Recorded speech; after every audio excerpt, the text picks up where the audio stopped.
So when I start to approach this question, the first thing that I'm looking at is the extract itself that I'm given.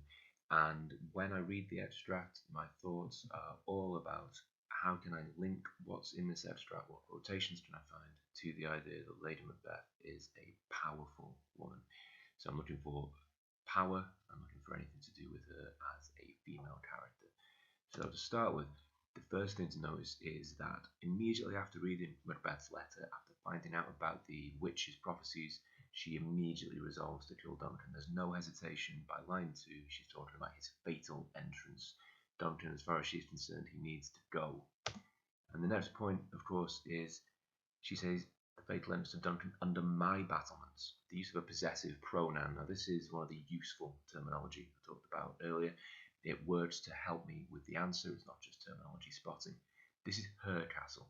She puts herself at the very least on the same level of Macbeth in terms of status and power because the castle belongs to her.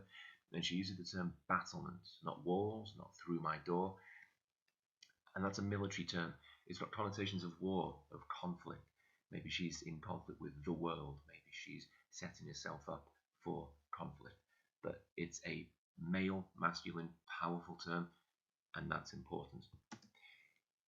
Next up, she turns to the supernatural. She seeks supernatural help. And we can see power here in the fact she has the strength to do something so evil and dangerous as summon spirits, as to deal with this thing.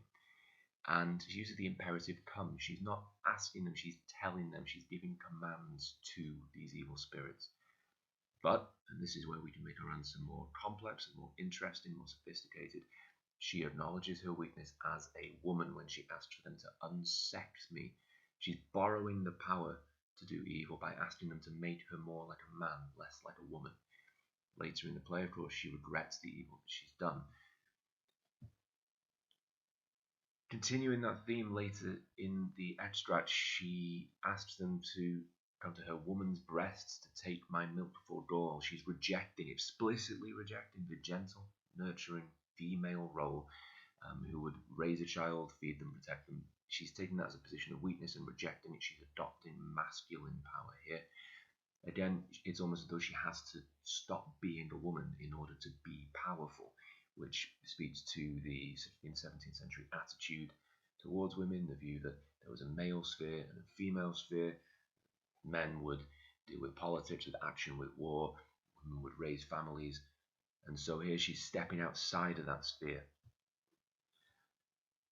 More proof of her ruthlessness as she again shows herself willing to embrace evil, and another imperative, come thick night, commanding these dark forces again, and she directly refers to hell here, the smoke of hell. So it's ironic again because she goes too far. Later in the play she's trapped in her own hell of guilt, of madness, of regret. So Shakespeare has this theme of perhaps irony with Lady Macbeth. She overreaches, she takes too much power. Again, 17th century, 16th century attitude to women here. She's punished for the taking of this power. But that's a thread I can take through my entire argument. And finally, we end with another possessive. We have my battlements at the start. We go down here to my keen knife as Lady Macbeth imagines herself in a position of ultimate power as she kills the king. Now again, this is an ironic detail. She can't bring herself to kill King Duncan later on. She says to Macbeth she would have done it, but he looked like her father. So there's weakness there, female weakness. She sees her father, she can't bring herself to do the killing. And maybe it's a power trip here, maybe it's a fantasy that she imagines herself doing the killing because of the frustration that she feels at her role as a woman. But again, a fruitful, useful thing for me to talk about, possessives. So I've got my threads of my argument now.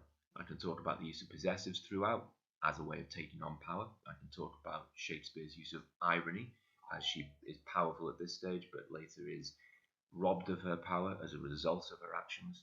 I can link that to attitudes to not only the genders, the sexes in the 16th and 17th century, but also the idea of divine punishment because of their killing of the king.